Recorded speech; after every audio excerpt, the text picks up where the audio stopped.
pares kami ng brand niya ni Ate Barbie. Pares kami ng brand, pero hindi dahil dun yun. Hindi lang yun dun. Dahil ang inaalagaan niya ay buhok. Totoo. Guys, Buhok sa kilikili? buhok, oh. Hindi, kanyang buhok. Kasi nga, kailangan niyang i-maintain. Kasi nga, meron siyang papasok na panibagong brand. Yes! Kaya Totoo, naman- diba? Si Matthew, Timothy, diba Timothy? Timothy, Si Matthew. Timothy. Nakita ko palagi sa billboard.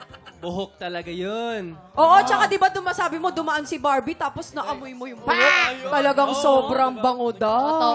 Oo. Si Timothy talaga. Maganda magsalita si Timothy, no? Ako din. Yeah, buhok na rin kami. Buhok na rin Kilikili kami. tayo. Sorry. Ano magiging sagot mo dyan?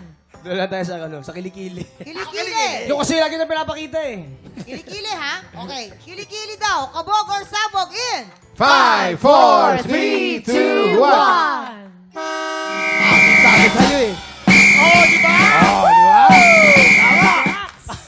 Ayan, kilikili puting walang budol si Ate Barbie. Oh, yung pala.